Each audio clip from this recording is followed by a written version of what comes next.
Seja bem-vindo de volta e, como prometido, vamos à análise económica da semana com o Dr. Daniel Sapateiro, economista e convidado residente do Está na Hora. Bom dia, seja bem-vindo mais uma vez. Obrigado, Érica. Bom dia também aos telespectadores dos vários países onde nós, TV Zimbo, emite emissão diariamente. E aqui, há 21 meses, nos Está na Hora, todas as quintas-feiras, sempre que a minha saúde também permite. Na semana passada não estive cá. Era uma semana muito boa para apresentar certas informações que tinham a ver com o petróleo, Israel e Irão, mas a minha saúde não permitiu. Estou aqui de volta com cheio de energia e vontade de fazer e explicar a economia a todos os telespectadores. Esperamos que seja mesmo bem melhor. Estou, graças a Deus. Graças a Deus. Vamos começar com a análise, com a sugestão de leitura. O nosso primeiro slide. Não trazemos livros, não trazemos um livro em particular. O que trago é a sugestão de leitura da imprensa escrita que é publicada fisicamente em papel, portanto, a revista Economia e Mercado, o Jornal de Expansão e o Jornal de Economia e Finanças, é o que nós temos na nossa praça, é o que os ardinas, os moços, os jovens vendem nas ruas de jornais e de especialidade económica e financeira, são estes três jornais. Há mais jornais, para a semana vamos trazer quais são os jornais e revistas online, digitais, em PDF, que todos também podemos ler. Eu trouxe esta só, é aqueles que são impressos em papel. Encontrados em qualquer esquina. Em Luanda e nas grandes cidades. Se nós depois formos para outras cidades e vilas de menor dimensão, provavelmente não vamos conseguir encontrar pela dispersão geográfica que temos no nosso país. A questão é que quando isso não acontece em termos de papel físico, há a possibilidade de ler em PDF. E também hoje os grupos do WhatsApp já fazem muito essa dispersão, fazem essa partilha que sabe que os jornais não ganham dinheiro com o WhatsApp, não é? Portanto, cada vez que se partilha um jornal que devia ser pago, perde. Exatamente. E, portanto, é preciso também ter em conta que a economia da borla, como eu chamo, ou seja, aquilo que nós consumimos sem pagar, vai destruir algumas empresas, porque essas empresas não têm a parte de proveitos, não têm a parte comercial a render dinheiro e é preciso pagar os custos de toda uma máquina de uma empresa que faz jornalismo escrito. Muito bem. Vamos seguir com a nossa análise, começando pelos indicadores macroeconómicos da semana. Trouxe isto há 2 semanas atrás, melhorei ainda com mais alguma informação. Qual é a pretensão que eu tenho quando trago este quadro?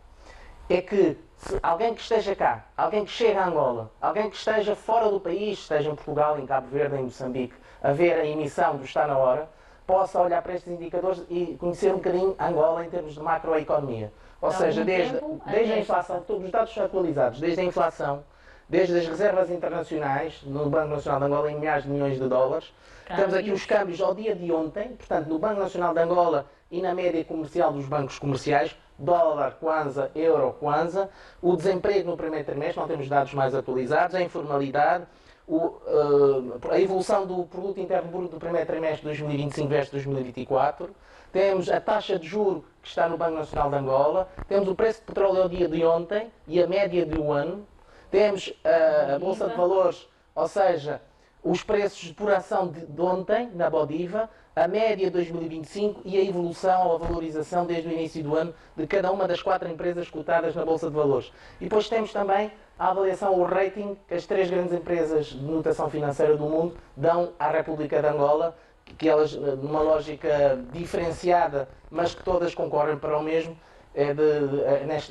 neste ponto, sobre a questão de termos um nível especulativo de risco substancial na nossa economia. Vamos fazer uma leitura mais aprofundada deste slide. Por exemplo, vamos aqui olhar, por exemplo, para as reservas internacionais. Ao dia de 1 de julho tínhamos 15 mil milhões de dólares, o máximo que tivemos este ano foi no dia 16 de junho com quase 16 mil milhões de dólares, ou seja, nós trazemos aqui o mais atual e depois o máximo. Depois temos aqui as questões dos câmbios, nós já vamos ver aqui em mais pormenor aqui a questão cambial, porque depois deste tema temos a dívida pública e depois temos a questão cambial, o preço do petróleo e a Bodiva.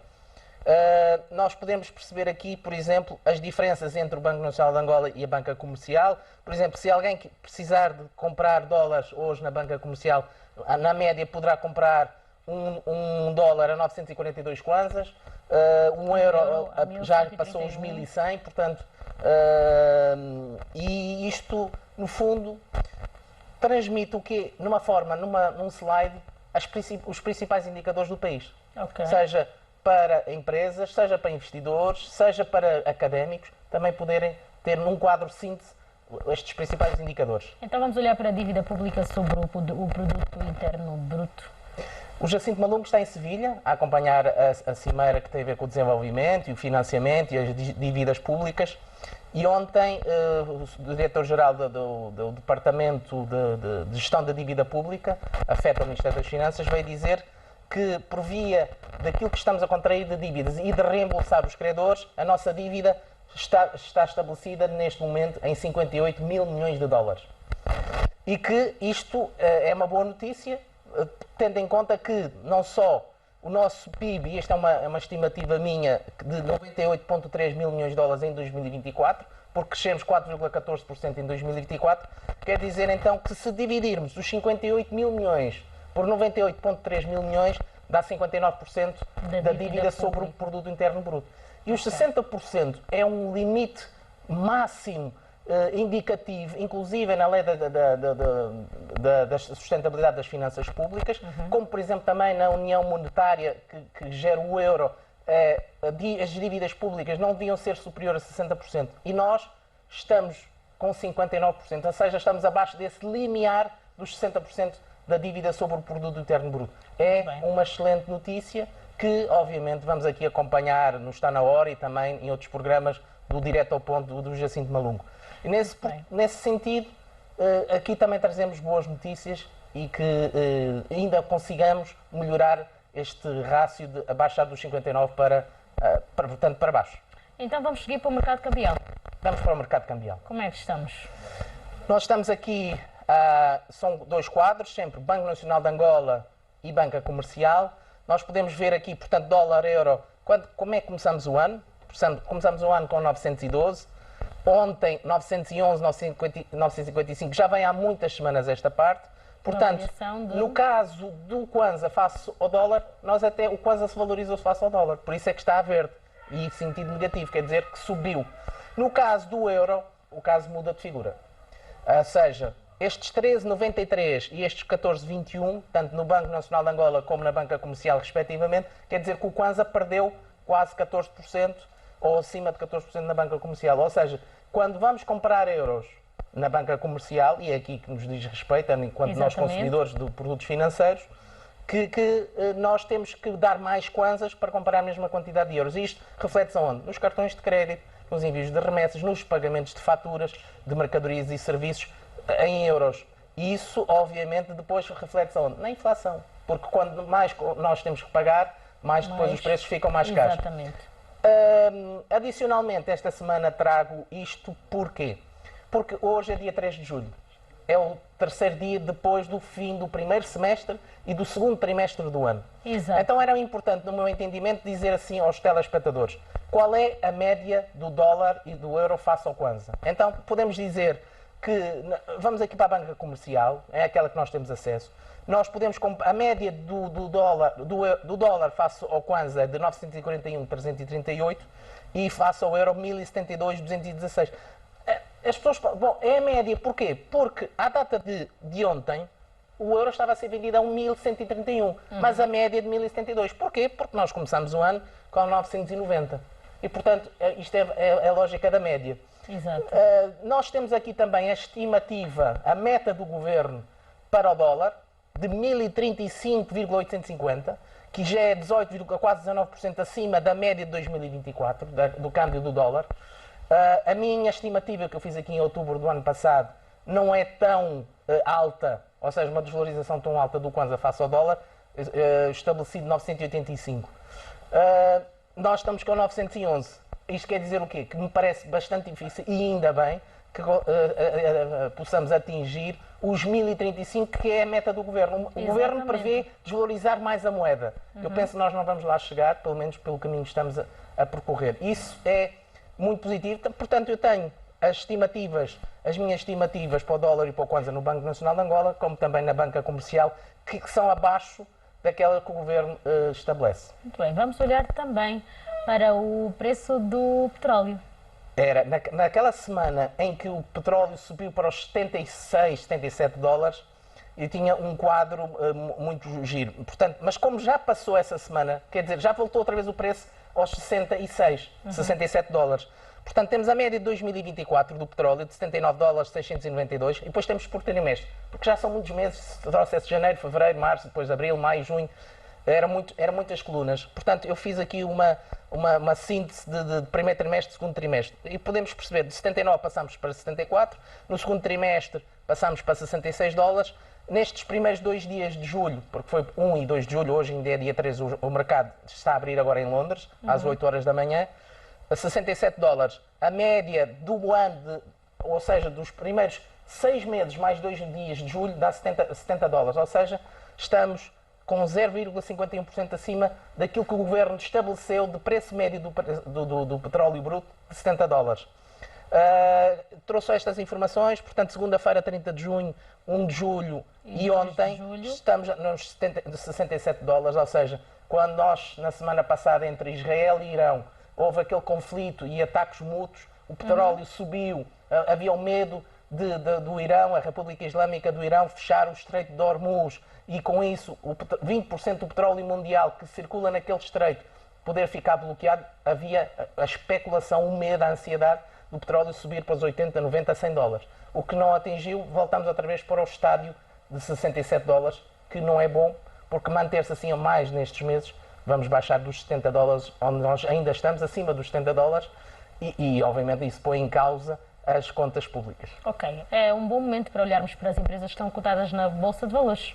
Também já numa lógica, olhando para os primeiros 6 meses, e por isso é que este programa é tão importante, porque já é tudo fresquinho, tudo contabilizado mesmo ao dia também. Neste quadro, podemos dar a entender e esclarecer aos telespectadores o seguinte. Temos as 4 empresas, quando elas entraram no mercado, na Bodiva, e depois o valor por ação quando elas entraram. No primeiro dia. Por exemplo, o Banco BAE, no dia 9 de junho de 2022, tinha um preço por ação de 20.640. Okay. Ontem estavam em 89 mil kwanzas. Quer dizer que quem comprou 20 mil, vendesse ontem em 89, ou vender hoje, vai ganhar 68.360 kwanzas. Quer dizer o quê? Uma valorização de 431%. Eu não conheço nenhum produto financeiro que dê estas valorizações em 3 anos. Estamos a fazer 3 anos, pouco mais de 3 anos. O mesmo se aplica para o Banco Caixa Geral de Angola, com 350% de valorização. A ENSA, a Empresa Nacional de Seguros de Angola, 168%. E a Bodiva, que entrou no dia 11 de dezembro de 2024, já dá uma valorização de 173%. Por outro lado, na tabela ao lado, apresento quanto é que as empresas valem na Bolsa. Ou seja, quanto, por exemplo, o BAE tem 8% de ações na Bolsa, tem 92% fora da Bolsa. 92%. Estes 8%, quanto é que vale em kwanzas e em dólares ao câmbio de ontem do Banco Nacional de Angola? 1,73 bilhões de kwanzas ou 1,8 mil milhões de dólares. E por empresa, tanto em kwanzas como em dólares. E, portanto, em dólares, penso que é mais fácil para as pessoas entenderem, as 4 empresas, por aquilo que elas têm na Bolsa, vale 2,3 mil milhões de dólares. Mais ou menos, Érica, metade da barragem de Laúca. Só para nós termos assim um entendimento, o que é que isto quer dizer em termos de valor? Metade da barragem de Laúca. Foi mais ou menos 4,5 mil milhões de dólares o custo de construção. Muito bem. Esta é a análise da semana do Dr. Ainda temos outro slide. Exato. Ou seja, temos as 4 empresas, a média do primeiro trimestre em termos de preço e evolução de percentagem de subida ou descida, do segundo trimestre, do primeiro semestre e já do terceiro trimestre dos primeiros dias de julho. Dos 3 primeiros dias. Vamos aqui ser muito concretos e diretos ao ponto. Nestes 6 meses e 2 dias de negociação, a média do valor, por exemplo, da ação do Banco BAE foi de 76 mil kwanzas, 76.004 kwanzas e 78 cêntimos, que subiu 11,95% neste período. Portanto, entre 2 de janeiro e 2 de julho de 2025. Subiu 11%, quase 12%. O Banco Caixa Geral de Angola é o campeão, continua a ser o campeão, de quase 36%, mais de 35%. A ENSA perdeu em valor 26% e a Bodiva, no pouco tempo que está na Bolsa, 4,16%. Ou seja, que isto é muito importante. Para quem quer investir na Bolsa, sabe qual é o valor por ação do dia, sabe qual é o valor médio que tem sido aquela empresa que está cotada e quanto é que tem subido ou descido para poder vender, poder comprar ações ou comprar mais ações daquilo que já tem, daquele portfólio. Esta é uma informação que está na hora, fresquinha, atualizadíssima, ao dia, e é por isso que eu penso que impactamos também, até na academia, nas universidades, aquilo que é aqui apresentado. E assim nós agradecemos ao Dr. Daniel Sapateiro por mais uma análise económica desta semana. Contamos consigo na próxima quinta-feira com muito mais informação, com certeza boa e credível, e desejamos um bom resto de semana. Muito obrigado também para si, Erika, e para os telespectadores. Vamos fazer um curto intervalo, regresse connosco. Até já.